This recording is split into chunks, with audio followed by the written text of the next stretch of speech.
आपको केवल यही करना है कि आप एक पूर्ण विकसित जीवन के रूप में ऊपर उठें और चमकें, क्योंकि जब आप बहुत अच्छा कर रहे होते हैं तो आप वही करेंगे जिसकी जरूरत है। तब वो नहीं पूछेंगे सुबह उठने के बाद मैं कैसे प्रेरित रहूं।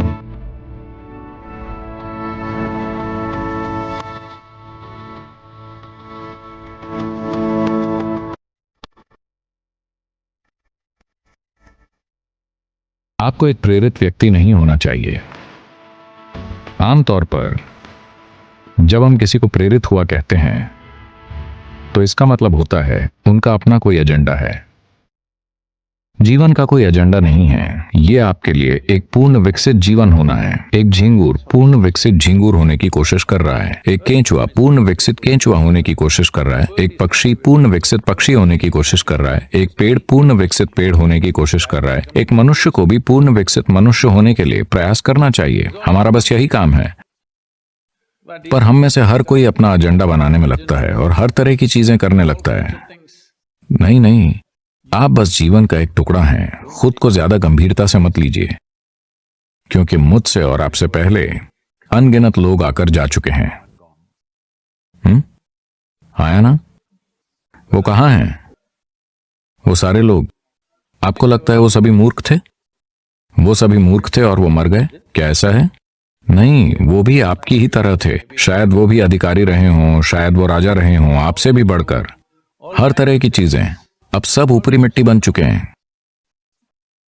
ये भी ऊपरी मिट्टी बन जाएगा। बस थोड़ा सा समय और जीवन एक छोटी सी चिंगारी है। आपका बेटा कितना बड़ा है सर? 25। तो 27 साल पहले वो कहां था सर? तो अगर कोई यहां नहीं है तो हम कहते हैं कि वो मर चुके हैं, है ना? 27 साल पहले वो मर चुका था। हम उसे 100 साल देंगे सर। 80 साल बाद वो फिर से मर जाएगा। आया ना? तो 27 साल पहले वो कितने समय तक मरा रहा था सर?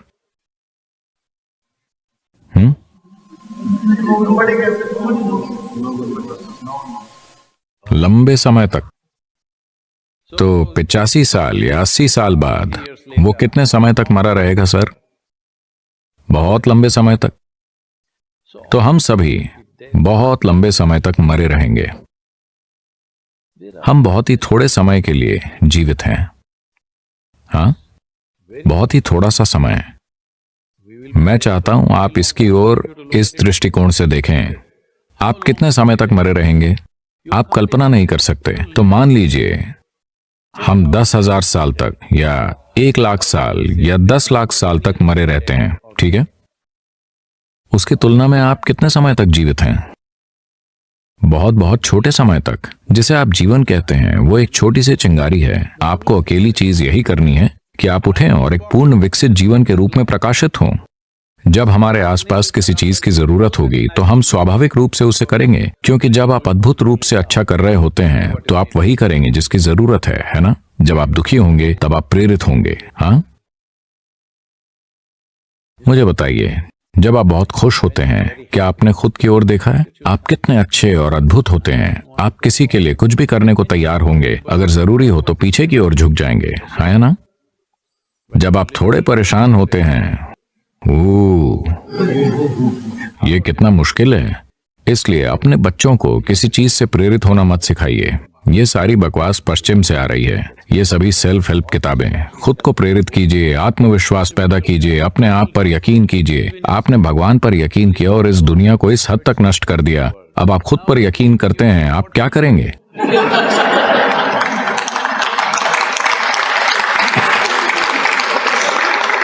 ये सारा कचरा पश्चिम से आ रहा है। आपको प्रेरित होने की जरूरत नहीं है। आपको बस इतना देखना है कि अभी ये अपने पूर्ण संभव स्तर पर कैसे हो। अगर ये पूर्ण रूप से जीवित है तो ये वो सब करेगा जो ये कर सकता है ना? जो ये नहीं कर सकता उसे ये वैसे भी नहीं करेगा। अगर आप सुबह किसी पक्षी को देखें, यहाँ पक्षी हैं, आप जानते हैं। आप कहां से आए हैं सर? दिल्ली? तमिलनाडु, चेन्नई। चेन्नई कौवे को छोड़कर शायद वहां कोई पक्षी नहीं है। तो अगर यहां आप कोई पक्षी देखते हैं सर, छोटा पक्षी, सुबह में ये वो सब कुछ कर रहा होता है जो ये कर सकता है ना? हेलो, वो सब कुछ जो ये कर सकता है, वो कुछ नहीं छोड़ेगा। आपको बस यही करना है। वो सब कुछ जो आप कर सकते हैं, आप जो नहीं कर सकते, बिल्कुल ठीक है।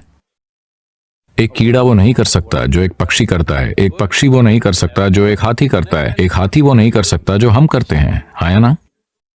लेकिन हमें वो करना चाहिए जो हम कर सकते हैं। जो हम नहीं कर सकते वो कोई मायने नहीं रखता, जो हम कर सकते हैं वो जरूर होना चाहिए। For this, all that's needed is you must understand life is a very brief sparkle. It's just poop, poop, poop and gone. इसके लिए आपको बस यही समझने की जरूरत है कि जीवन एक छोटी सी चिंगारी है, ये बस बुप बुप बुप और खत्म। आपको समझ आए कि क्या हो रहा है उससे पहले ही आप जा चुके होते हैं। जब तक आप दुखी ना हो, दुखी लोगों का जीवन बहुत लंबा होता है। सिर्फ उन्हें लगता है कि जीवन लंबा है। अगर आप बहुत खुश हैं तो पुफ, इससे पहले कि आप जाने कि क्या हो रहा है ये खत्म हो जाएगा। क्या आपने किसी खास दिन की ओर ध्यान दिया है? आप बहुत खुश थे, 24 घंटे यूं ही निकल जाते हैं। थोड़े दुखी, 24 घंटे 10,000 साल जैसे लगते हैं, हाँ या ना? इसलिए समय बहुत रिलेटिव या सापेक्ष अनुभव है। पर अगर आप इससे तुलना करते हैं कि आप कितने समय तक मरे रहेंगे, आप लाखों सालों तक मरे रहेंगे। आप बस थोड़ा सा ही जीवित रहें। इस बार किसी भी चीज से प्रेरित मत होइए। आपको बस यही करना है कि आपको एक पूर्ण विकसित जीवन बनना चाहिए। 25 साल का लड़का, उसे एक प्रेरित मनुष्य नहीं बनना चाहिए। उसे सिर्फ जीवन का एक विस्फोट होना चाहिए। उसके बाद वो नहीं पूछेगा मैं सुबह उठने पर प्रेरित कैसे महसूस करूं। आप किस चीज को लेकर प्रेरित हैं? किसी चीज से नहीं। अगर आप जीवित हैं तो अपने बिस्तर से उछल खड़े होंगे, है ना? पर अब जिस तरह हम खाते हैं, जिस तरह हम सांस लेते हैं, जिस तरह हम चीजें करते हैं और नशीली चीजें वगैरह, सब कुछ आमतौर पर शरीर मरना चाहता है,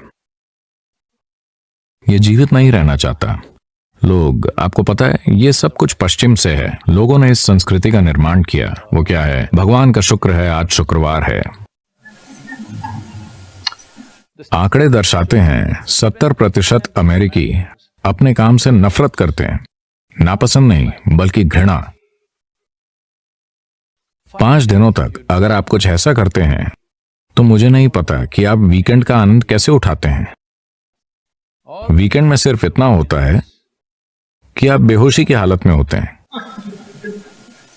या तो आप शराब पिए होते हैं या ड्रग्स लिए होते हैं या किसी चीज में लिप्त होते हैं, ठीक है? उसके परे कोई बड़ा आनंद नहीं घटित हो रहा, हाँ या ना? 70% लोग अपने काम से नफरत करते हैं। आप इस तरह कैसे जी सकते हैं? आखिर आप ऐसी कोई चीज क्यों कर रहे हैं जिससे आप नफरत करते हैं? सबसे पहली बात, अगर आप जो कर रहे हैं उसे पसंद नहीं करते तो आपको वो नहीं करना चाहिए। कोई ना कोई उसे हमेशा करेगा। हेलो, कोई मेरे पास आता है, वो एक मल्टीनेशनल कंपनी को चलाते हैं, एक वैश्विक सीईओ। वो एक परेशान अवस्था में आते हैं और सदगुरु, मैं इसे सहन नहीं कर सकता, वो हर रोज मुझ पर बहुत ज्यादा दबाव डाल रहे हैं, मैं इसे नहीं संभाल सकता। तब मैंने उनकी ओर देखा, अपने हाथ उठाए और कहा आपको काम से निकाल दिया जाए। ओह सदगुरु, सदगुरु आप क्या कह रहे हैं? मैंने कहा अरे आप कितना ज्यादा कष्ट उठा रहे हैं, इसका क्या मतलब है? अगर आपको निकाल दिया जाता है तो कम से कम आप समुद्र किनारे टहल सकते हैं। शायद कोई और इस काम को आपसे थोड़ी ज्यादा खुशी से करे। क्या आपको लगता है आप ही धरती को घुमा रहे हैं? हेलो, तकलीफ क्या है? क्या आप ही धरती को घुमा रहे हैं? क्या आप ही से सूरज के चारों ओर घुमा रहे हैं? सब कुछ मुफ्त है ना? हेलो, सब कुछ मुफ्त है। आपको बस एक पूर्ण विकसित जीवन बनना है। अपने आप को बहुत ज्यादा धारणाओं, दर्शनों, मान्यताओं, बेतुके विचारों और भावनाओं से बांधकर आप जो हैं उससे कम मत होइए। नहीं, आप जो हो सकते हैं उससे कम कभी नहीं होना चाहिए। आपको किसी दूसरे जितना अच्छा नहीं बनना है और आप कभी हो भी नहीं सकते क्योंकि सभी अलग हैं। पर आप जो हो सकते हैं उससे कम नहीं होना चाहिए। तो आपको इसके लिए प्रेरणा की जरूरत नहीं है, आपको जीवंतता की जरूरत है। 25 की उम्र में अगर आप बहुत जीवंत नहीं हैं तो आपको थोड़े सहारे की जरूरत है। चेन्नई आमतौर पर सुबह सुबह जीवंत होता है। ये बैंगलोर की तरह नहीं है। बैंगलोर 10 बजे उठता है। चेन्नई आमतौर पर सुबह 5 बजे से ही जीवंत हो जाता है। जनरली इसलिए अपने बच्चों को प्रेरित मत कीजिए। ये जरूरी नहीं है। आपको देखना है कि वो कैसे आनंदपूर्ण और जीवंत रहते हैं। इसमें उनका शरीर और उनकी बुद्धि सबसे अच्छे तरीके से काम करेंगे। अरे क्या वो बस खुश रहेंगे और कुछ नहीं करेंगे? आप मुझे बताइए, आप खुश होते हैं तब ज्यादा करने को इच्छुक होते हैं या दुखी होते हैं तब? जब आप खुश होते हैं तब जिसकी भी जरूरत होती है आप उसे करने को तैयार होते हैं, है ना? जब आप बहुत खुश होते हैं तो आप अपने भोजन, अपनी नींद को छोड़ने के इच्छुक होंगे और जो करने की जरूरत है उसे करेंगे, है ना? जब आप नाखुश होते हैं, ओ, आपसे कोई काम करवाना कितना मुश्किल है ना? तो एक पत्नी ने अपने पति को टेलीग्राम भेजा जो एक 3 महीने की ट्रेनिंग पर था, IAS। उसने एक टेलीग्राम भेजा, चिंता करनी शुरू कर दीजिए, बाकी समाचार खत में लिखूंगी।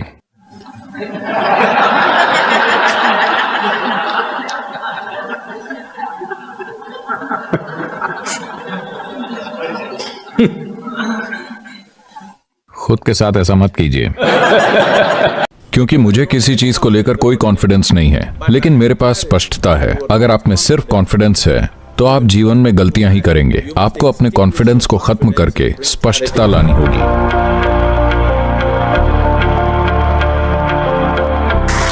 तो सद्गुरु, आपको इतना ज्यादा प्यार और सम्मान मिलता है, क्या आप में कभी दूसरों से श्रेष्ठ होने की भावना पैदा होती है? अभी तो हाँ।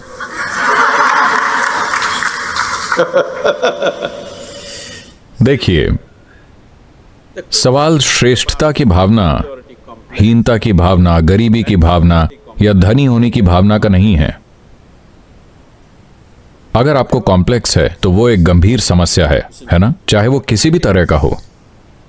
कॉम्प्लेक्स का मतलब है आपने अपने बारे में कुछ मान रखा है और उस धारणा को इस तरह से ठोस बना लिया है कि आप जहां भी जाते हैं खुद को निपट मूर्ख साबित करते हैं। क्या मैं वैसा दिखता हूं? हेलो, क्या मैं ऐसा दिखता हूं कि मैं आपके सामने खुद को निरा मूर्ख साबित कर रहा हूं? नो।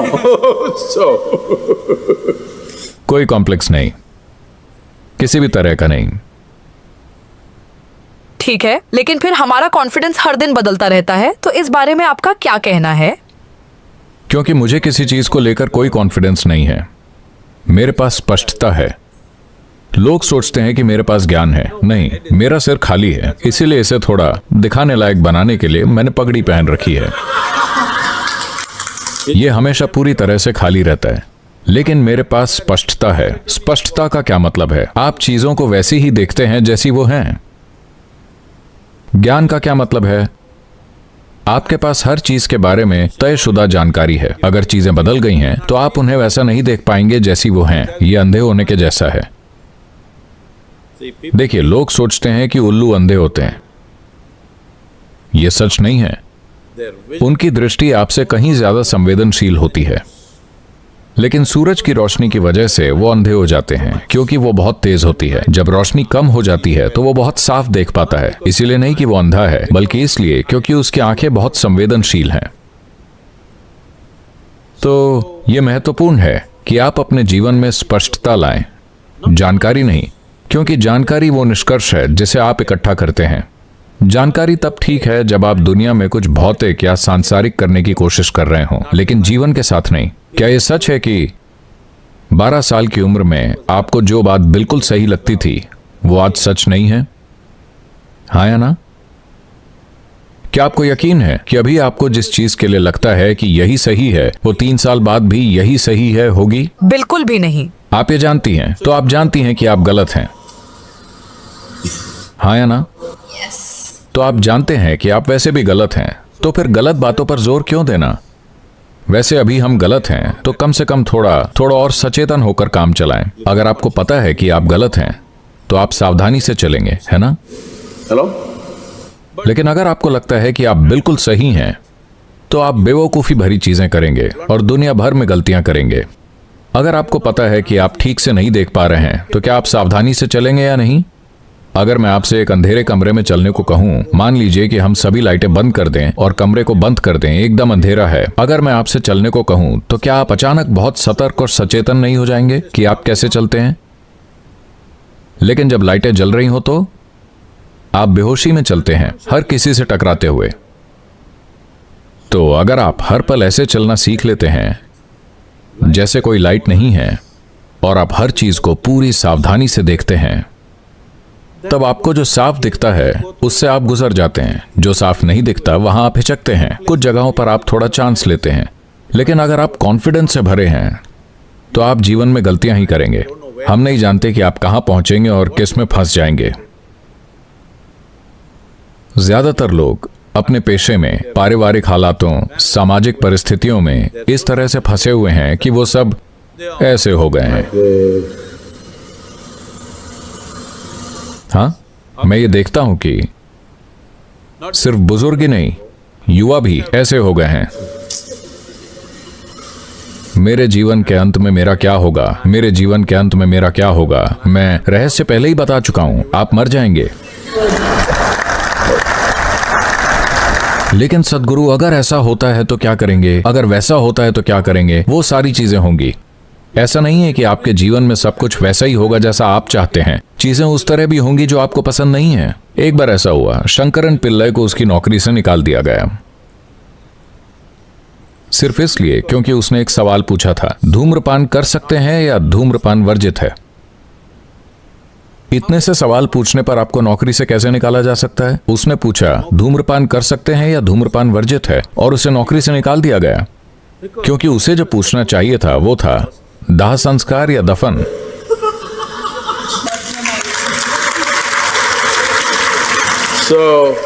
कई बार आप जो सोचते हैं मैं सही हूं, वो उस स्थिति के लिए प्रासंगिक नहीं होता जिसमें आप मौजूद हैं। तो आपके जीवन का सबसे महत्वपूर्ण पहलू यह है कि आप प्रासंगिक हो, न कि सही। आप प्रासंगिक हैं। मौजूदा स्थिति के लिए आप प्रासंगिक हैं। मैं सही हूं, सही हूं, मैं सही हूं, ये कॉन्फिडेंस है। आपका सही होना कोई उसकी परवाह नहीं करता। सारे बेवकूफ जो सोचते हैं कि वो सही है, कोई भी उनकी बात नहीं सुनना चाहता, कोई उनके आसपास नहीं रहना चाहता, है ना? जो लोग हमेशा सोचते हैं कि मैं सही हूं, मैं सही हूं, आप उनके आसपास रहना चाहते हैं? नहीं। महत्वपूर्ण बात यह है कि जिस परिस्थिति में आप हैं उसके लिए प्रासंगिक हैं। अगर आपको अपने जीवन में प्रासंगिकता लानी है तो आपको अपने कॉन्फिडेंस को खत्म करना होगा और स्पष्टता लानी होगी। स्पष्टता विकसित करने के कई तरीके हैं। देखिए, आपकी मांसपेशियों को विकसित करने के तरीके हैं, है ना? इसी तरह स्पष्टता विकसित करने के कई तरीके हैं। दुर्भाग्य से हमारी शिक्षा प्रणाली कई तरीकों से स्पष्टता को मंद कर रही है। विश्वविद्यालयों में कुछ शोध अध्ययनों से पता चला है कि अगर कोई बच्चा किंडरगार्टन से शुरुआत कर 20 साल की शिक्षा प्राप्त करता है, मुझे खेद है मैं एक शैक्षणिक संस्थान में ऐसा कह रहा हूं, 20 साल की शिक्षा, और मान लीजिए वो पीएचडी करके बाहर आता है, वो बताते हैं कि उसकी 70% बुद्धिमत्ता हमेशा के लिए नष्ट हो जाती है। तो आपके पास एक जानकार बेवकूफ है, आप उसके साथ क्या कर सकते हैं? ठीक है, आप ये कर सकते हैं, आप जानकारी उछालकर लोगों को प्रभावित कर सकते हैं, लेकिन लोगों को प्रभावित करने का, ये जानकारी और वो जानकारी उछालने का, ये पूरा खेल खत्म हो जाने वाला है, क्योंकि वो गूगल लेडी इन सभी मूर्खों से बेहतर है। Hello? आप, ये वाकई आश्चर्यजनक है। मैं कहीं भी यात्रा कर रहा हूं, मान लीजिए मैं अमेरिका या अफ्रीका या कहीं के लिए उड़ान भर रहा हूं, मैं पूछता हूं एंटेबे में सुबह का तापमान क्या है? मैं वहां उतरने वाला हूं, बिना पलक झपकाए 2 सेकंड में वो मुझे बता देती है ये 14 डिग्री सेंटीग्रेड है, और दोपहर तक ये 18 डिग्री होगा, शाम तक ये फिर से 12 डिग्री हो जाएगा। कौन ऐसे बता सकता है? हेलो? हो सकता है कि वो पूरी तरह सही ना हो, लेकिन लगभग सही होता है। तो जो लोग अपने सिर पर जानकारियों का टोकरा ढो रहे हैं और श्रेष्ठ महसूस कर रहे हैं, मैं चाहता हूं कि आप इसे समझें। इस देश में और दुनिया में हर जगह पिछली नहीं बल्कि उससे पिछली पीढ़ी में कोई व्यक्ति जो किताब पढ़ सकता था उसे भगवान जैसा माना जाता था, क्योंकि बाकी सब अनपढ़ थे। और लोग सिर्फ इसलिए फले फूले क्योंकि वो गीता या बाइबल या कुछ और पढ़ सकते थे। वो फले फूले बस इसलिए क्योंकि वो पढ़ सकते थे। लेकिन एक बार जब हर कोई पढ़ सकता है तो हम उन लोगों को पूरी तरह से अनदेखा कर रहे हैं, है कि नहीं? Hello?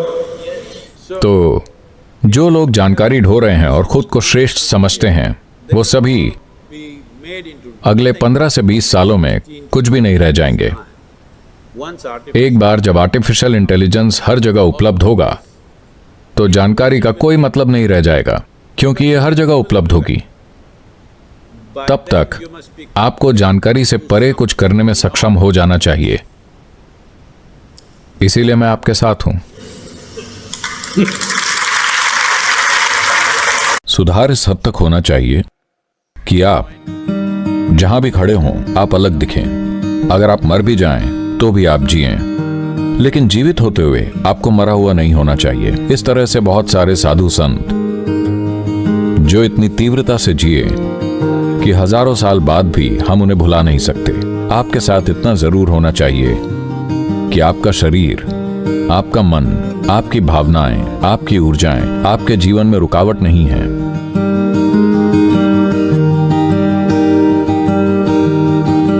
अभी कल ही कोई मुझे याद दिला रहा था, मैंने भी इस पर ध्यान नहीं दिया। यूएस और यूके में मेरी दिनचर्या बहुत व्यस्त थी। मैं यहां आया सिर्फ एक दिन आश्रम में, फिर मैं ऑस्ट्रेलिया चला गया। बेहद व्यस्त दिनचर्या। एक दिन के लिए मैं किसी बेकार बुखार से बीमार हो गया और फिर मैं यहाँ आया सिर्फ एक दिन के लिए। फिर मैं नेपाल गया, मैंने कैलाश में ट्रैकिंग की, नेपाल में ट्रैक किया, कैलाश में ट्रैक किया। मैं वापस आया, एक पूरा दिन भी नहीं, आधा दिन। फिर मैं कावेरी कॉलिंग के लिए चला गया। आपको पता है मैं 5 दिन के देश भ्रमण पर था, जहां मैं कावेरी कॉलिंग के लिए राजनीतिक सहायता पाने की कोशिश कर रहा था। मैं वापस आया और उसी दिन मैंने कावेरी कॉलिंग शुरू कर दिया और इसे खत्म करके बस मैं यहां आया ही था, एक दिन भी नहीं। 17 को हम आए, 18 को सुबह 9 बजे मैं मीटिंग्स के लिए बैंगलोर चला गया और ये चलती ही रही। मैं कल ही लौटा हूं। तो वो कह रहे थे, सदगुरु आपने एक दिन का भी आराम नहीं किया। आज मेरे आराम का दिन है। Okay. आप तालियां क्यों बजा रहे हैं?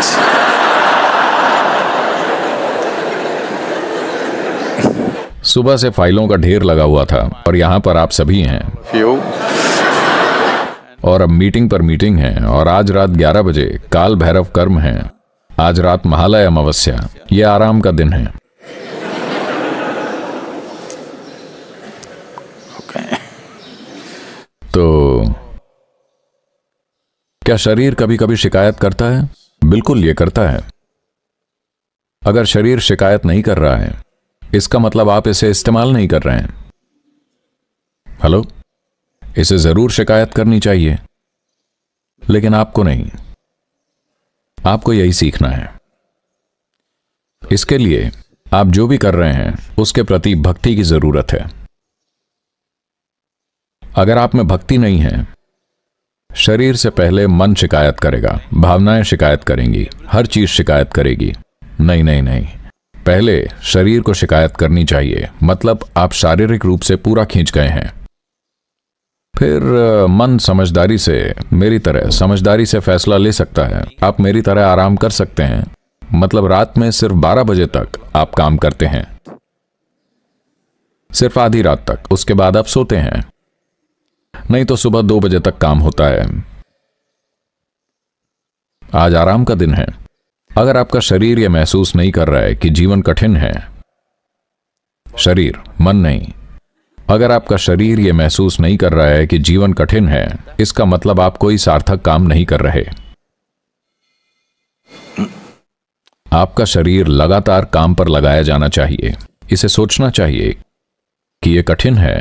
जब आप बेड पर जाएं तो आप सोए नहीं, आप मर जाएं। Yes.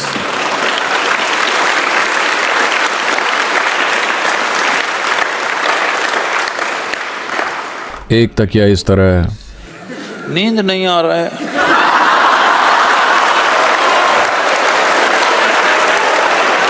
ना आप पत्थर पर लेट जाएं, आप ऐसे ही मर जाएं। दिन के खत्म होने तक आपको इस तरह होना चाहिए। हाँ, फिर अगले दिन सुबह ये इस तरह से उछल पड़ेगा जैसे फिर से जन्म हुआ हो।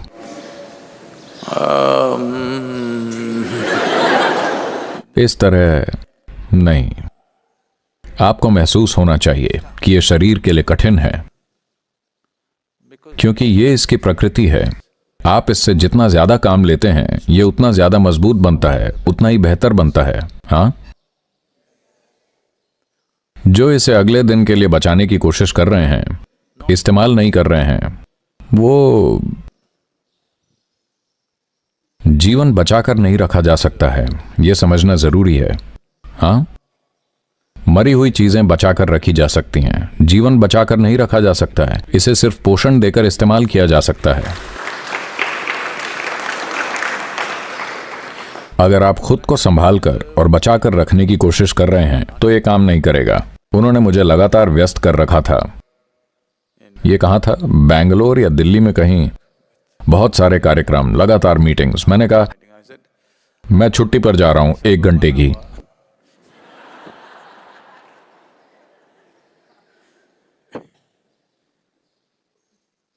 जब आप जवान हैं तो आपके जीवन में 1 घंटे की भी छुट्टी नहीं होनी चाहिए। हाँ, नहीं तो आप बहुत जल्दी बूढ़े हो जाएंगे। हाँ, जो बहुत ज्यादा छुट्टियां लेते हैं वो बहुत जल्दी बूढ़े हो जाते हैं। जब आप जवान हैं तो 5 मिनट भी छुट्टी नहीं लेनी है। इसका यह मतलब नहीं है कि आप कुछ कर रहे हैं। इसका मतलब यह है कि आप लगातार खुद को सुधार रहे हैं, या तो बाहरी काम से या अंदरूनी काम से। लेकिन सुधार इस हद तक होना चाहिए कि आप जहां भी खड़े हों आप अलग दिखें। यह किसी के साथ होड़ लगाने के लिए नहीं है, लेकिन इस जीवन को पूरा विस्तार मिलना जरूरी है ना? यही हर एक जीव कोशिश कर रहा है। यह हमारे लिए अनोखी चीज नहीं है।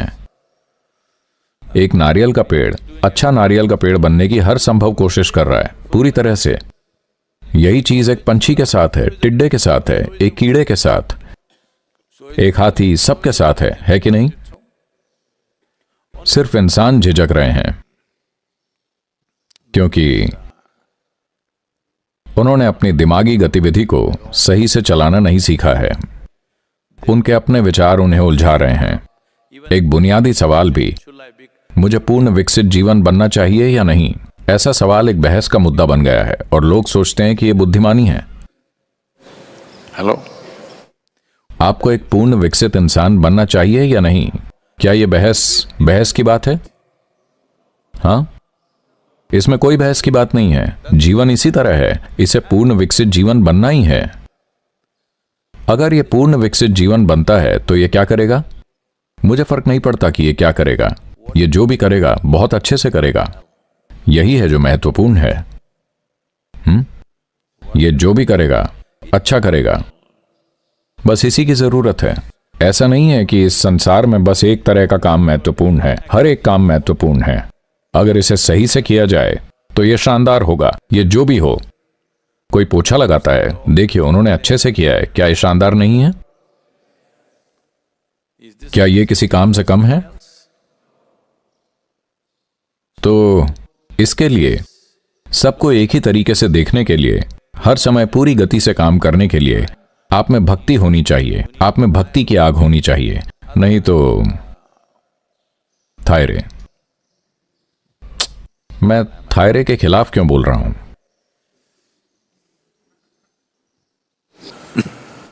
यह गाय के लिए भेदभाव वाली बात हो सकती है।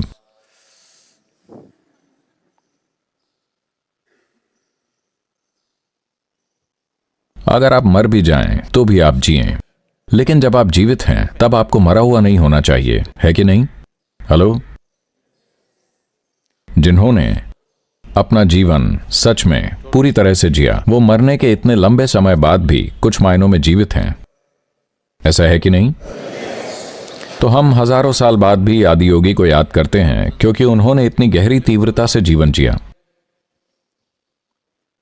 इस तरह के बहुत सारे साधु संत जो इतनी तीव्रता से जिए कि हजारों साल बाद भी हम उन्हें भुला नहीं सकते। वो अब भी हमारे दिलो दिमाग में बसते हैं। कुछ दिनों में महात्मा गांधी की 150वीं जयंती है। देखिए, ये इंसान अब भी जीवित है सिर्फ इसलिए कि जो भी वो कर रहे थे, हम उनके साथ बहुत सारी चीजों पर सहमत असहमत हो सकते हैं, लेकिन वो जो भी कर रहे थे पूरी तरह से बिना किसी झिझक के कर रहे थे, है कि नहीं? आपके साथ इतना जरूर होना चाहिए कि आपका शरीर, आपका मन, आपकी भावनाएं, आपकी ऊर्जाएं आपके जीवन में रुकावट नहीं है। ये आपके जीवन में सशक्तिकरण का साधन है। इतना आपको जरूर करना चाहिए। यह समय खासकर चुनौतीपूर्ण है। ऐसे समय का सामना करने में हमारी मदद करने के लिए आध्यात्मिकता क्या भूमिका निभा सकती है?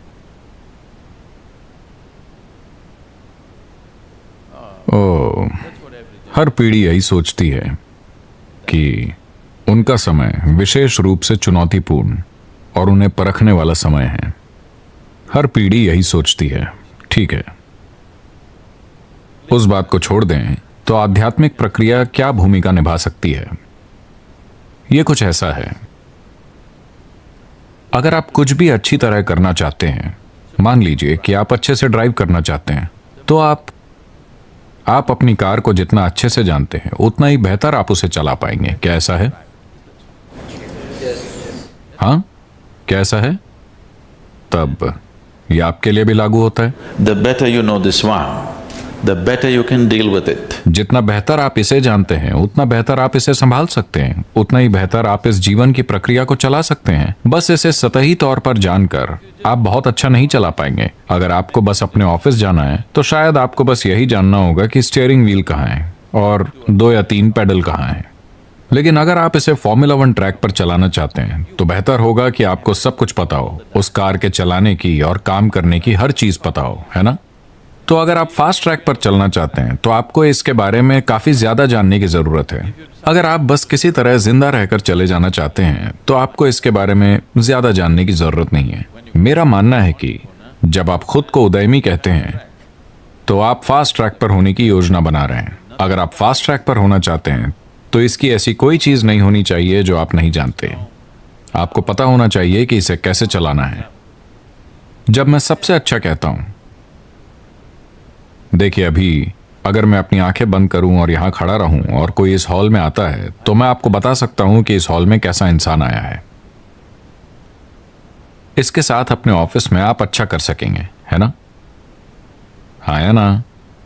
आपके ऑफिस में कोई अंदर आया, अगर आप बस उसे देखते हैं तो आप जान जाते हैं कि आपके ऑफिस में कौन आया है। क्या ये एक बड़ी बात होगी? ओह, मुझे क्या करना होगा, मुझे कौन सा महान योग करना चाहिए? नहीं, ये एक योगी का गुण नहीं है। आपका कुत्ता भी ये जानता है।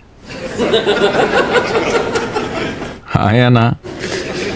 आपका कुत्ता सोफे के नीचे बैठा है, सामने दरवाजे पर कोई आया, वो जानता है, वो जान जाता है कि कौन आया है। हाँ या ना? ऐसा क्यों है कि आप चूक जा रहे हैं? मैं पूछ रहा हूं, आप इसलिए चूक रहे हैं क्योंकि आपने अपने दिमाग को बुरी तरह से अस्त व्यस्त कर रखा है। अगर आप इसे ठीक से संभालना सीख लेते हैं तो आप देखेंगे कि इंसानी बोध ऐसा है कि आपको हर छोटी बड़ी चीज के लिए संघर्ष नहीं करना पड़ेगा। जीवन में आप जिस तनाव और बकवास से गुजर रहे हैं वो सिर्फ इसलिए है क्योंकि इसकी पर्याप्त खोज नहीं की गई है। तो आध्यात्मिक प्रक्रिया का मतलब ऊपर देखना या नीचे देखना नहीं है, इसका मतलब है भीतर की ओर देखना।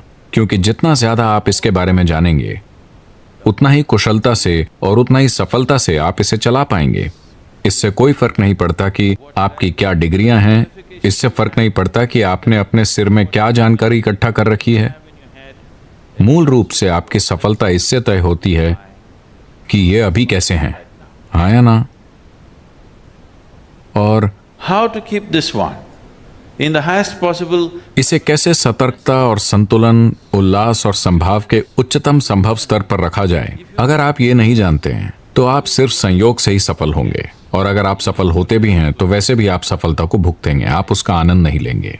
इंसान में प्रतिभा नाम की एक चीज होती है। यहाँ ऐसी क्षमता है जो प्रकृति के लाखों वर्षों का काम सुबह से दोपहर तक कर सकती है। अगर जरूरी कोशिश की जाए तो आप जागरूकता से ऐसा कर सकते हैं। अगर जरूरी स्थिति बनाई जाए तो उस व्यक्ति का सफल होना तय है।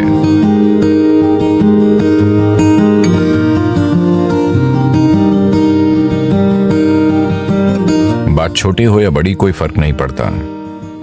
मनुष्य अपने हर काम में सफल होना चाहता है। जीवन में अनंत दरवाजे मौजूद हैं। आप बहुत मेहनती हैं तो आप कुछ दरवाजे खोलेंगे। आप बुद्धिमान हैं तो कई दरवाजे खोलेंगे। पर अगर आप वाकई जीवंत हैं तो दरवाजे खुद खुलेंगे। सफल होना लोगों के लिए इतना जटिल हो जाता है कि वो सफलता क्यों चाहते हैं ये आम तौर पर वो बिल्कुल भूल जाते हैं और वो सफलता के सिद्धांत बुनना शुरू कर देते हैं। हर तरह के सिद्धांत, जैसे सफलता क्या होती है। क्या मैं चुटकुला सुना सकता हूं? आप बहुत गंभीर दिख रहे हैं।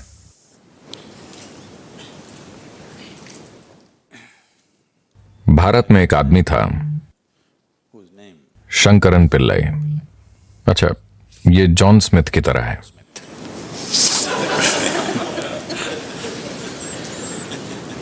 उनका बेटा अमेरिका आया।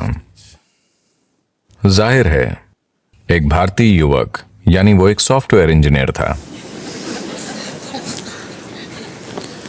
वो टेक्सास गया और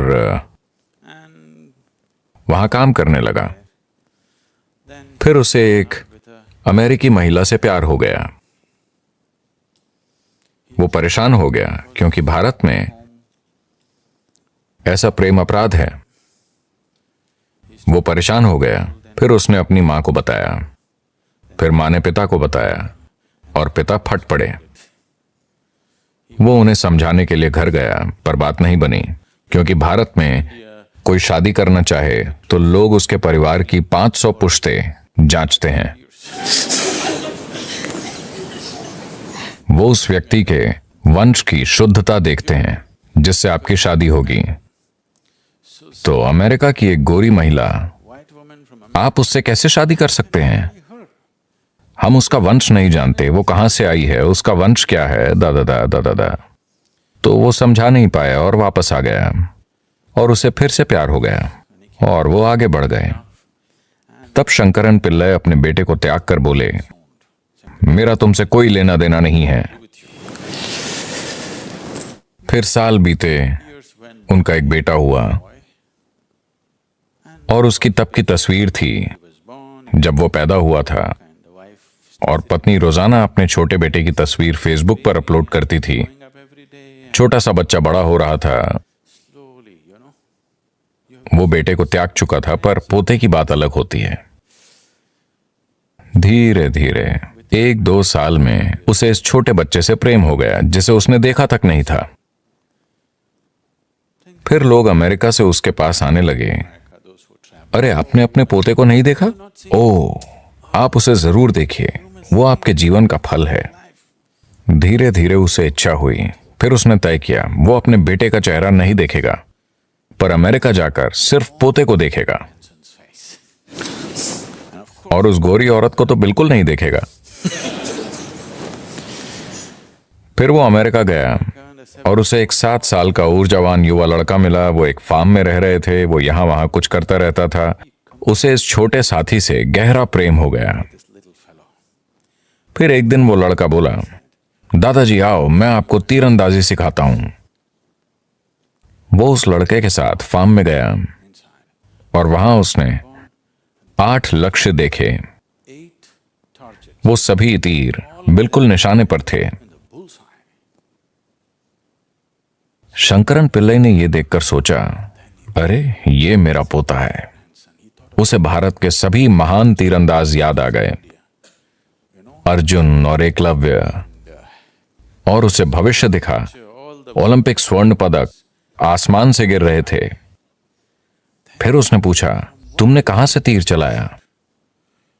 लड़का बोला, 20 गज से। क्या 20 गज की दूरी से तुमने सभी तीर निशाने पर मारे हैं? तुमने ये कैसे किया? फिर लड़का बोला, दादाजी मैं तीर पहले मारता हूं और फिर निशान बना देता हूं। तो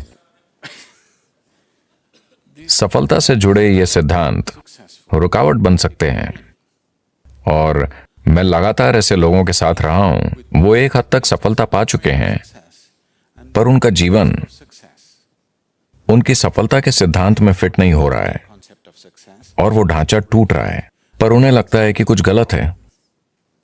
कुछ गलत नहीं है, वो बस बेहतर हो रहे हैं, स्थितियां उन्हें आगे बढ़ा रही हैं, पर उनके सिद्धांत टूट रहे हैं, तो वो अपनी सफलता से दुखी हैं। आपको कई लोग ऐसी चीजों से गुजरते हुए दिखाई देंगे। अगर सफलता की बात करें तो मुझे यकीन है कि आपके पास योजनाएं होंगी कि जीवन में सफल कैसे होना है। आपकी योजनाएं हैं? योजना ठीक है। योजना अच्छी होकर भी एक उलझन हो सकती है, क्योंकि आप आज जो जानते हैं उसी से योजना बनाते हैं। योजना किसी अनजान चीज पर आधारित नहीं होती। आपकी योजना यानी आज को बढ़ा चढ़ाकर कल की कल्पना करना। अभी आप यहां एक स्तर पर हैं। आपकी योजना यह होती है कि ये इतने वर्षों में 10 गुना होना चाहिए, या 100 गुना, या लाख गुना हो जाए। But plan is just essentially an exaggeration of what is today. पर योजना यानी आज की स्थिति को बढ़ा चढ़ाकर की गई कल्पना। शायद इसके पीछे कोई तर्क हो, शायद आप उससे जुड़ी चीजें समझते हों, पर मूल रूप से आप आज की ही बढ़ा चढ़ाकर कल्पना करते हैं।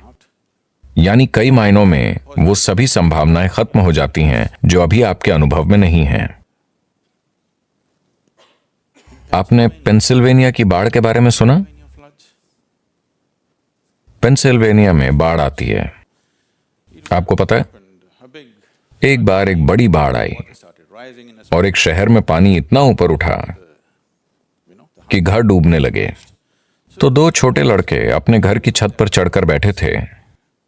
फिर उन्होंने अपने घर के सामने एक टोपी को ऊपर नीचे होते देखा। एक ने पूछा, वो टोपी ऊपर नीचे क्यों हो रही है? दूसरा बोला, चिंता मत करो, वो मेरे पिताजी हैं। कल उनका मेरी मां से झगड़ा हुआ था और उन्होंने प्रण लिया था, नरक या ऊंचा पानी, मैं लॉन जरूर काटूंगा।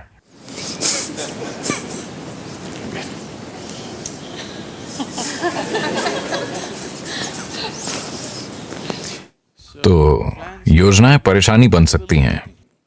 योजनाएं बनाना अच्छा है, पर ज्यादा जरूरी यह है कि एक उद्देश्य हो। अगर उद्देश्य है तो योजनाएं बनती जाएंगी, योजनाएं फेल होंगी और फिर नई योजनाएं बनेंगी। जो होना है होगा। आप एक उद्देश्य पर टिके रहें तो बाकी चीजें उस उद्देश्य की मदद करेंगी।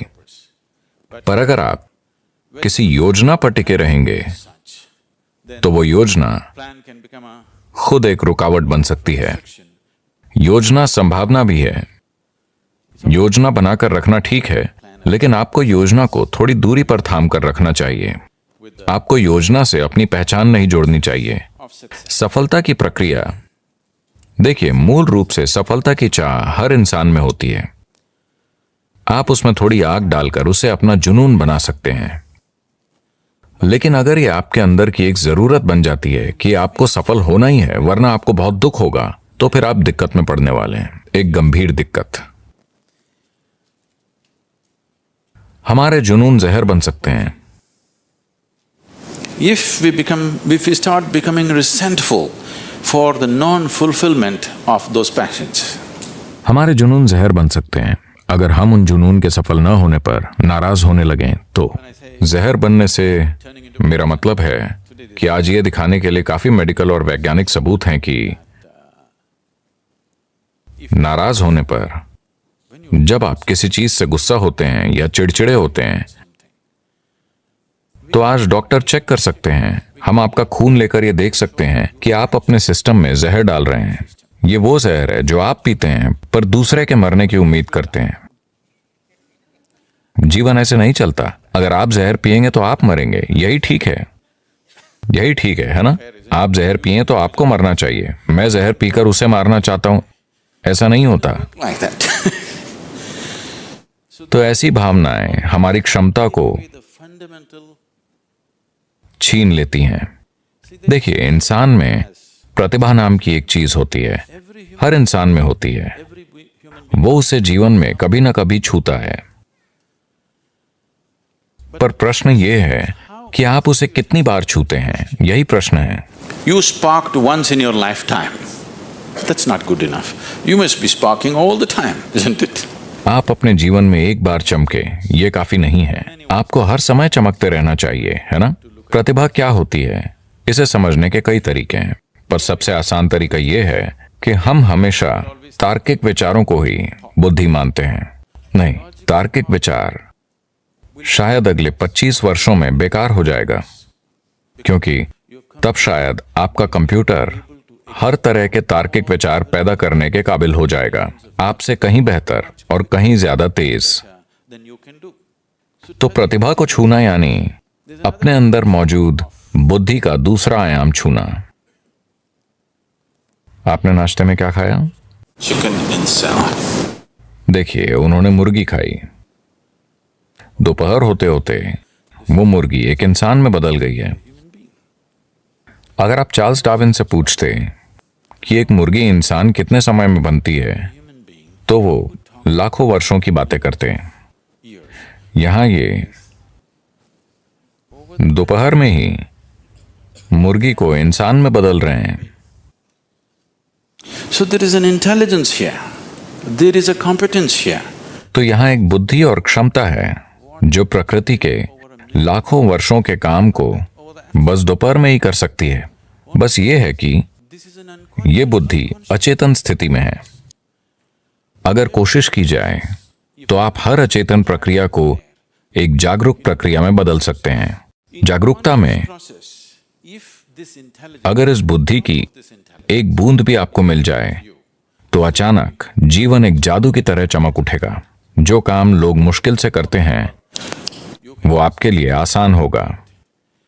अब जब मैं बुद्धि कहता हूं तो लोग हमेशा ये सोचते हैं, अगर मैं लोगों से पूछूं कि बुद्धि कहाँ है तो सभी हमेशा यही कहेंगे, है ना? वो ये या ये या ये या ये नहीं कहेंगे। पर आपके शरीर की एक कोशिका आपके दिमाग से कहीं ज्यादा काम कर रही है।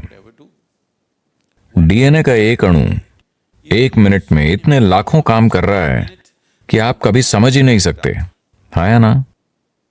तो योग में या योग विज्ञान में हम कभी भी किसी चीज को मन नहीं मानते। मन जैसी कोई चीज नहीं होती। एक भौतिक शरीर है और एक मानसिक शरीर है। शरीर से सोचना सीखना होगा। ये एक छोटा सा सेशन है, अभी ये बात नहीं करनी चाहिए, पर यह बताना जरूरी है। कई चीजें हैं जो मैं खुद एक ही समय में करता हूं, क्योंकि कोई मुझे बताता है, अभी इस सत्र से पहले कोई कहता है, सदगुरु इस इमारत की योजना बनानी है, क्योंकि हम सब कुछ खुद करते हैं। अब यहां से जाने से पहले मेरा बिल्डिंग प्लान तैयार होगा, वो अभी यहीं बनेगा, क्योंकि मेरे दिमाग में 12 से 14 चैनल वाकई चलते रहते हैं। सिर्फ दिमाग में ही नहीं, शरीर से भी सोचा जा सकता है। आप शरीर से सोचना सीख लें तो कभी सिरदर्द नहीं देगा। यह सबसे अच्छी बात है। इतनी जिम्मेदारियां हैं और कई चीजें एक साथ चल रही हैं, तो क्या तनाव नहीं होता? बिल्कुल नहीं होता, क्योंकि आप अपने एक गहरे आयाम का इस्तेमाल कर रहे हैं और सभी कर सकते हैं। यह आयाम सभी में है। शायद आपके तर्क का स्तर किसी दूसरे से कम हो, सभी की तार्किकता अलग अलग होती है, पर हर इंसान, अगर आप एक गाजर खाते हैं तो उसे पचा सकते हैं। यानी आप में बुद्धि का एक और आयाम है। हाँ, अगर कोई व्यक्ति ऐसी स्थिति बनाए कि सिस्टम के अंदर जो भी है वो आपके लिए उपलब्ध हो, तो ऐसे व्यक्ति का सफल होना तय है।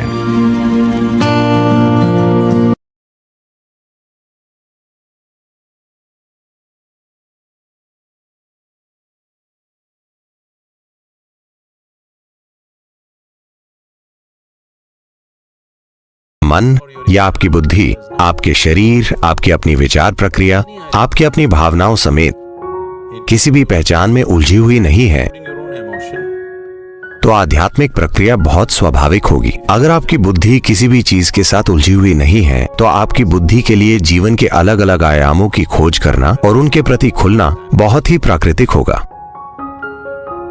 सुरक्षा पाने और खुद को बचाने की कोशिश में आप किसी चीज के आधार पर अपनी पहचान बना लेते हैं, वरना पहचान बनाने का और कोई फायदा नहीं है। कृपया देखिए, आपकी पहचान आपको किसी चीज से जुड़े होने का झूठा बोध कराती है, जिसे आप वैसे भी एक दिन छोड़ देंगे। जब आप किसी ऐसी चीज के रूप में खुद को पहचानने लगते हैं जो आप नहीं हैं, तब आपकी बुद्धि पर पर्दा पड़ जाता है। ये उसी पहचान के चारों ओर घूमने लगती है। आप खुद को जिस भी रूप में पहचानते हैं, आपकी बुद्धि केवल उसी के इर्द गिर्द काम करती है। कृपया देखिए। हाँ, अगर आप खुद को अपने धर्म, राष्ट्रीयता, अपने परिवार से पहचानते हैं, तो ये केवल उसी के इर्द गिर्द काम करती है। ये एक तरह की पूर्व धारणा है ना? एक पूर्व धारणा वाला मन देख नहीं सकता, एक पूर्व धारणा वाला मन जीवन की सच्चाई प्रकट नहीं कर सकता। बस इतनी सी ही बात है। जब मैं पूर्व धारणा कहता हूं, तो मेरा मतलब कई अलग अलग स्तरों की पूर्व धारणा से है। नहीं, मैं बहुत ही खुले मन का हूं, मुझ में पूर्व धारणा नहीं है। ठीक है, आपकी पूर्व धारणा बहुत फैली हुई है। आपका मन अपनी एक पहचान बनाकर काम कर रहा है। जब कोई पहचान बन जाए तो यह पूर्व धारणा है। एक दिन एक आदमी मर गया और वो स्वर्ग गया। वहां ईश्वर ने खुद स्वर्ग का दरवाजा खोला, उसका स्वागत किया और कहा, देखो, मुझे कुछ काम निपटा कर आने हैं।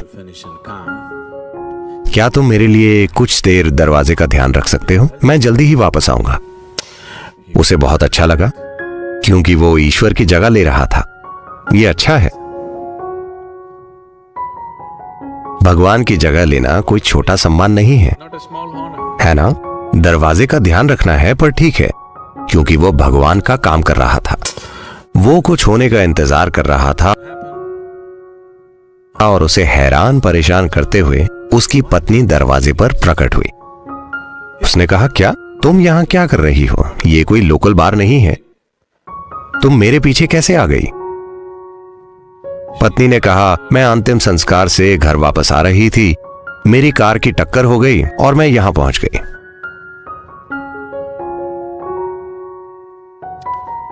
जब वो दाखिल हुआ था, तो ईश्वर ने उसके सामने एक परीक्षा रखी थी। जब वो दरवाजे पर आया था, तब ईश्वर ने उससे पूछा था, देखो मेरे बेटे, तुम यहां आए अच्छी बात है, पर अगर तुम स्वर्ग में प्रवेश चाहते हो तो तुम्हें एक शब्द बोलना होगा। तो उसने सोचा, हे भगवान, क्या ये बूढ़ा आदमी स्कूल टीचर है? ये स्पेलिंग के लिए कह रहा है। क्या यहां भी कमबख्त स्पेलिंग टेस्ट होते हैं? ईश्वर ने कहा, चिंता मत करो, ये एक सरल शब्द है। क्या शब्द है प्रभु? ईश्वर ने कहा, तुम्हें लव शब्द की स्पेलिंग बतानी है। उसने सोचा,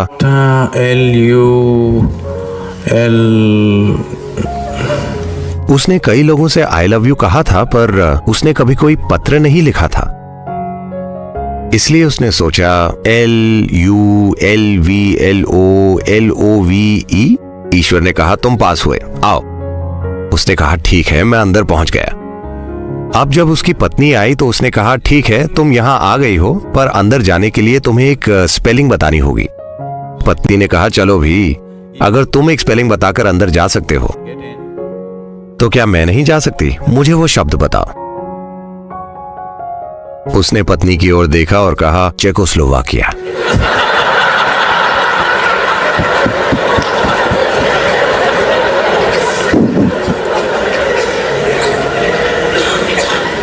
मन पूर्व धारणाओं से भरा हुआ है। ये इससे तय होता है कि आप खुद को किस रूप में पहचानते हैं। आप जिस भी रूप में खुद को पहचानते हैं, आपका मन उसी के चारों ओर घूमता है। इस समय आप खुद को ऐसी कई चीजों के रूप में पहचानते हैं जो आप नहीं हैं। मिसाल के लिए,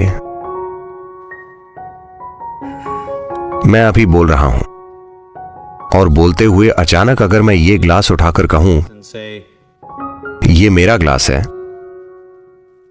तो आप सोचेंगे, लगता है सद्गुरु को कोई परेशानी है। लेकिन ठीक है, सभी कहते हैं सद्गुरु बुद्धिमान हैं, चलो सुनते हैं।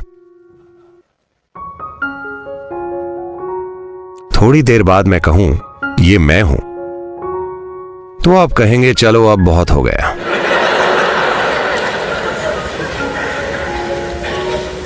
ये बहुत ज्यादा है। कृपया देखिए, आपके साथ यही हुआ है। इसे समझने के कई तरीके हैं। उदाहरण के लिए, आपके सामने थाली में खाना आता है, आप कहते हैं ये मेरा खाना है, आप उसे खाते हैं और फिर कहते हैं ये मैं हूं।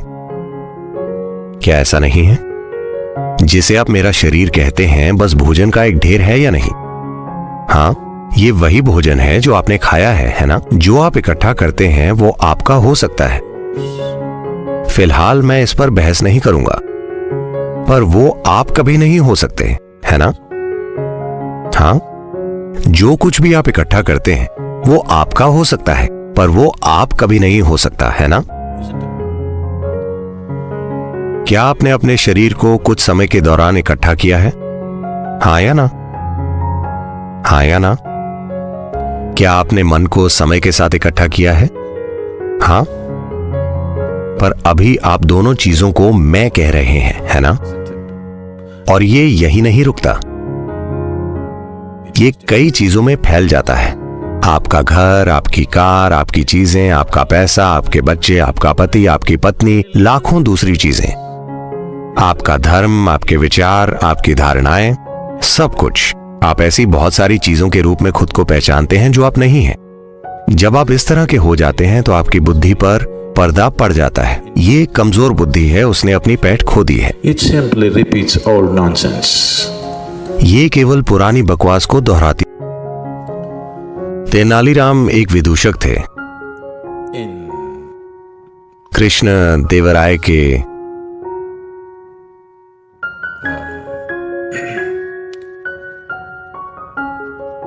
दरबार में अकबर बीरबल के साथ भी ऐसी ही चीजें हुई, पर हम दक्षिण भारतीय कहानी पर ध्यान देंगे। It so happened. जब कृष्ण देवराय छोटे बच्चे थे तब कुछ राजनीतिक कारणों से उनकी मां को Had to leave. कुछ ही महीनों के कृष्ण देवराय को देखभाल के लिए किसी दूसरी औरत के पास छोड़कर कहीं जाना पड़ा। 18 महीनों से ज्यादा समय तक वो बच्चा मां से अलग रहा, पर उसे दूसरी महिला पाल रही थी, जिनका अपना भी एक बच्चा था जो कृष्ण देवराय से कुछ ही महीने बड़ा था। तो इस स्त्री ने कृष्ण देवराय को अपने बच्चे की तरह पाला। उन्होंने कृष्ण देवराय को अपना दूध पिलाया और वे बड़े हुए। बाद में उसकी मां ने वापस आकर कृष्ण देवराय को वापस ले लिया और उसके बाद वे एक महान शासक बने। तो वो बच्चा जो उस दूसरी स्त्री का बच्चा था, कृष्ण देवराय ने उसे हमेशा अपने भाई की तरह माना, एक बड़ा भाई। क्योंकि हमने एक ही मां का दूध पिया है इसलिए हम भाई हैं, वे ऐसा मानते थे। तो आभार प्रकट करने के लिए उन्होंने उस लड़के को कुछ काम दे दिए और कहा, आप अपना राज्य बनाओ। इस देहाती को कुछ चीजें मिल गईं और कुछ ही सालों में उसने सब कुछ गंवा दिया और फिर से उसी स्थिति में पहुंच गया। कृष्ण देवराय एक बहुत बड़े सम्राट बने। फिर एक दिन ये आदमी जो तब 30 साल से ज्यादा की उम्र का था, उसने सोचा मेरा छोटा भाई बहुत बड़ा सम्राट हो गया है और मेरे पास कुछ नहीं है, मैं वहां जाता हूं और देखता हूं मुझे क्या मिल सकता है। और वो चला गया।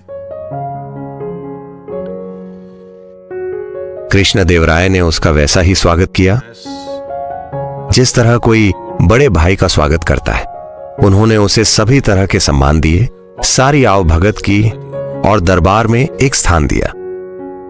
वो ये सब देखता रहा। कृष्ण देवराय के दरबार में बहुत शानदार प्रतिभाओं का जमावड़ा था। उसने ये सब देखा। हर तरह की बहस हो रही थी, संगीत कार्यक्रम हो रहे थे हर रोज। वो अचंभित हुआ। और सबसे बढ़कर तेनालीराम एक बहुत ही बुद्धिमान सहायक था। फिर उसने कृष्ण देवराय से अपना दुखड़ा रोया। तुम इतने सफल हो, तुम बहुत बड़े राजा हो गए हो क्योंकि तुम्हारे पास इतने बुद्धिमान लोग हैं। If only काश मेरे पास भी ऐसे ही लोग होते तो मैं भी बहुत बड़ा राजा होता। खास तौर से ये तेनालीराम, अगर मेरे पास ऐसा कोई होता तो मैं भी एक बहुत महान शासक होता। तो कृष्ण देवराय को यह सुनकर बुरा लगा और उन्होंने पूछा, मैं आपके लिए क्या कर सकता हूं मेरे भाई? उसने कहा, अगर तुम इस तेनालीराम को मुझे दे दो तो मैं जाकर अपना महान साम्राज्य बनाऊंगा। तो कृष्ण देवराय ने तुरंत तेनालीराम को बुलाया और आदेश दिया, आपको मेरे भाई के साथ जाना होगा, उन्हें आपकी जरूरत है। तो तेनालीराम ने कहा, वो आपके बड़े भाई को मेरी जरूरत है, मैं उनके साथ अपने बड़े भाई को भेज सकता हूं। कृष्ण देवराय को यह विचार अच्छा लगा, क्योंकि वे तेनालीराम को खोना नहीं चाहते थे, पर साथ ही उनका बड़ा भाई भी उसे मांग रहा था। उन्हें समझ में नहीं आया कि क्या करें। ओह, वाकई आपका बड़ा भाई है, मुझे नहीं पता था। हाँ, मेरा एक बड़ा भाई है, मेरे बड़े भाई को आपके बड़े भाई के साथ भेज देते हैं। तो उन्होंने जाकर उस व्यक्ति से पूछा, तेनालीराम का बड़ा भाई आपके साथ जाने के लिए तैयार है, क्या यह ठीक है? तो उस मूर्ख ने सोचा, अगर तेनालीराम इतना बुद्धिमान है तो उसका बड़ा भाई? उसने कहा, ठीक है। अगले दिन उसे जाना था और एक बड़ी विदाई आयोजित की गई। फिर दरबार की भरी सभा में सभी इकट्ठा हुए और तेनालीराम एक बैल के साथ दाखिल हुए। वे दरबार में आए। कृष्ण देवराय ने यह सब देखकर पूछा, ये क्या है? तुम इस बैल को सभा में क्यों लाए हो?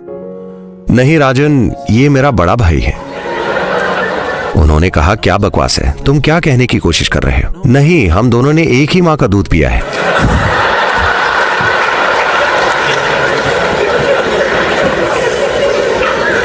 जब आप ऐसी चीज के रूप में खुद को पहचानने लगते हैं जो आप नहीं हैं, तब आपकी बुद्धि किसी काम की नहीं होती, ये बस दोहराती रहती है।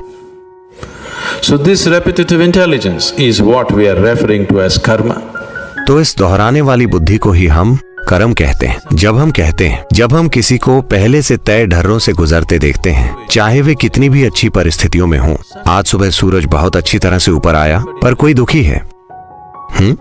फूल खिल रहे हैं, मौसम अच्छा है, सब कुछ शानदार है, पर कोई दुखी है। तब हम कहते हैं, अरे ये उसका कर्म है। हम ये क्यों कह रहे हैं? ये उसकी अपनी करनी है, क्योंकि उसने ऐसे पैटर्न बनाए हैं जो खुद को दोहराते हैं। वो सूर्योदय का आनंद लेने में सक्षम नहीं है, वो सुंदर मंद हवा का आनंद लेने में सक्षम नहीं है, वो फूलों की सुगंध लेने में सक्षम नहीं है। उसके कर्म चल रहे हैं, उसके सिर में जो चल रहा है वो उस पर राज कर रहा है। ये कर्म है। कर्म का अर्थ है करनी, आपकी करनी, या दूसरे शब्दों में जीवन का आपका अनुभव 100% आपकी करनी है। ये किसी दूसरे की करनी नहीं है।